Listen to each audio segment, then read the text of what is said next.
Hey folks, welcome to another Irish Whiskey Review with me, Marty Macaulay. Hope you're all well. Um, this is the second of the non-whiskey reviews. And the first one we did was the coffee. This is a little bit different, but something similar. It's not whiskey yet. It's almost. No, not really. There's a long way to go. But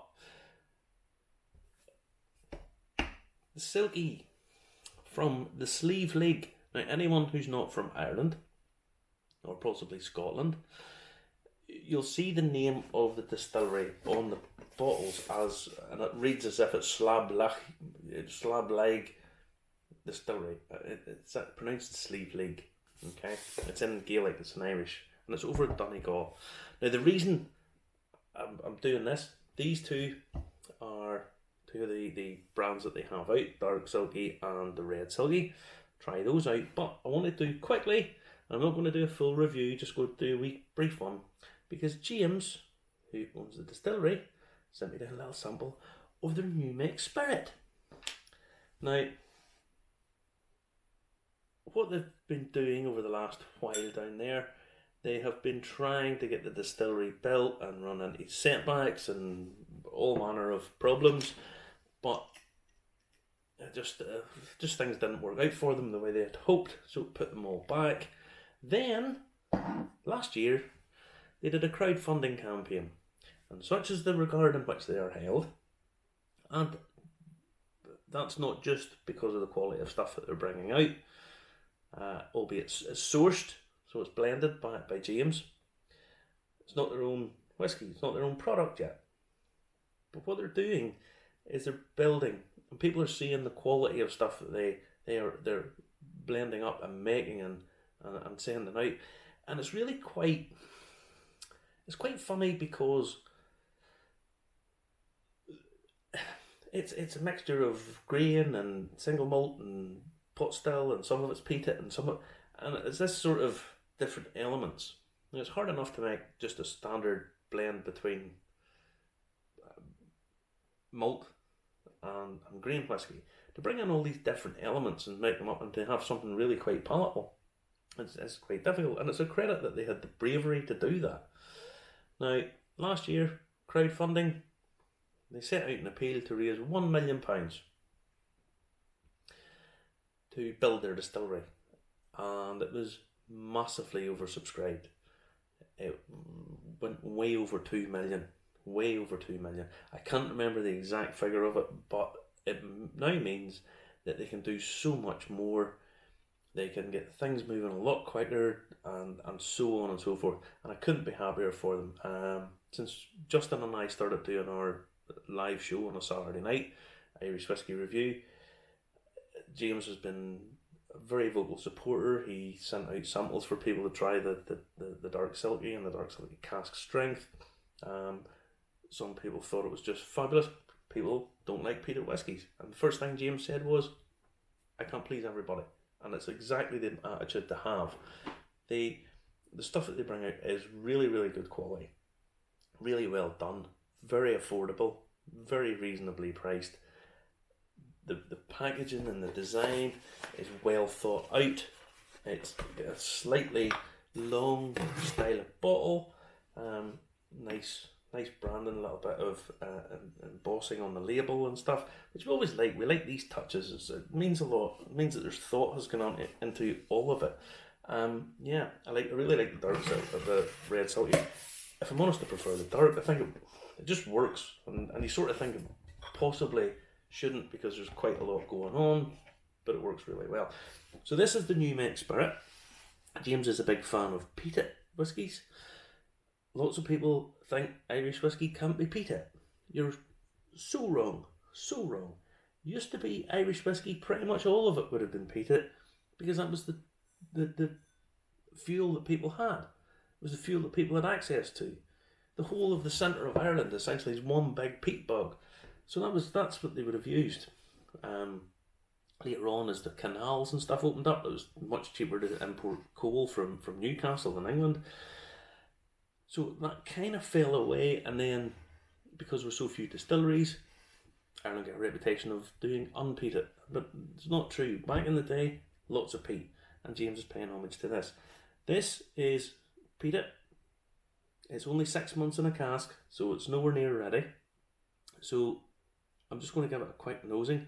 The alcohol will be quite aggressive in this, so I'm not going to overdo anything. Just to say that there is lots of peat there,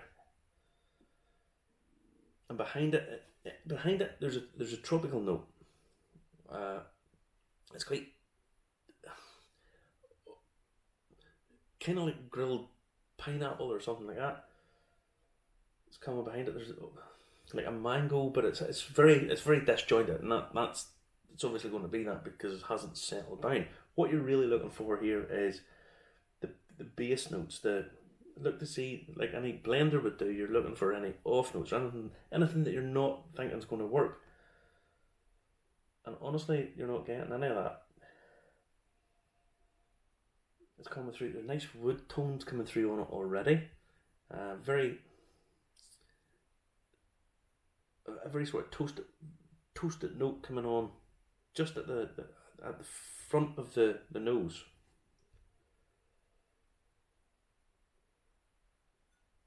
Now I can't nose too much of that because it is very lively.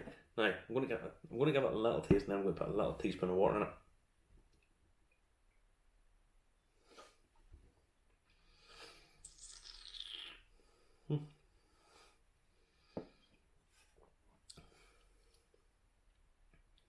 I tell you now, you could water that down and sell that now. That's really good, really good.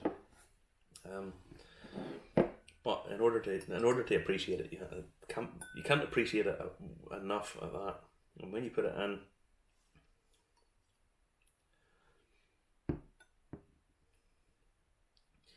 you're seeing all those lovely oils just going across. Just the water to sit the tea now. Now let it sit for a little bit. And I'll just give a little bit on Sliabh Liag. Sliabh Liag, if you go down to Donegal, you've these beautiful mountains, some of the highest mountains in Europe. Really, in many ways, an unexplored part. There's loads of tourists coming to Ireland, or were back in the day. And Donegal is quite remote, always has been remote, and probably always will be to a certain extent. There's a couple of cruise ships come in every year now, but they're not that big, and it's really kind of unexplored in many ways for people who haven't been explored an awful lot of Ireland, because it's quite hard to get to coming out of Dublin. You know, it's quite a distance, but it's beautiful, and it's exactly how people across the world would envisage Ireland, and you know, they see it as being quite rural. These very sort of rolling peat bogs that you can see for miles, and little small secluded beaches and small villages and little towns, and that's really what Donegal's like. It's really like that. It's one of the provinces of one of the counties in the province of Ulster. So this is Ulster whiskey, which I'm a big fan of. Now you see that's bringing through that almost a barbecue note. You know, you're getting that sort of barbecue, sugary, cooked meat. I know I bring this note up quite a lot in my tastings, because I don't hear a lot of other people talking about it at times, but it's that barbecue, cooked, meaty note that's quite sweet, but it's got smoke coming through on it, and when a whiskey's working well, it's a note that I really like. There's a big push for sherry cask finishes these days, and things that are sweet, rum, sherry, all of that kind of stuff. And don't get me wrong, I like that, but I do like savoury. So when I'm getting something that's balanced with that, you know, the meaty notes that aren't sweet, they've got a sweetness to them, but they're not sweet like sherry would be. And that level of sweetness is a totally different ballgame, totally different thing that you're experiencing. To be able to get that in a whiskey, and this isn't a whiskey, it's only 6 months old, it's a New Mix Spirit, and to get that is something I really quite like.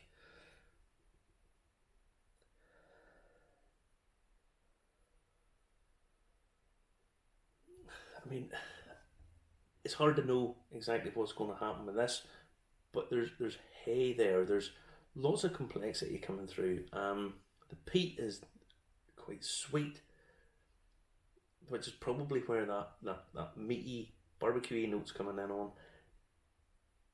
It's peated, but not peaty. So it's not aggressively peaty.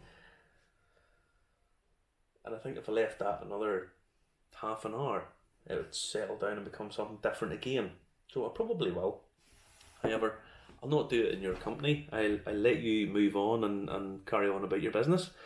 But just to let you know that I thought I would do this little quick review, quick oversight of what they're doing down in Sliabh Liag. I thank James mightily for sending me this up. It's brilliant to play a little part in the journey and see some of the stuff that's coming to fruition, because they've worked really, really hard, and it's nice to see things starting to pay off, and they deserve all the plaudits that they're going to get. So I'm going to leave this alone. I'm not going to give it a mark, obviously, because I wouldn't really be in any way fair either to me or it, but it's dancing through, it's moving on, it's developing, and so peat, lots of peat to come out of Donegal.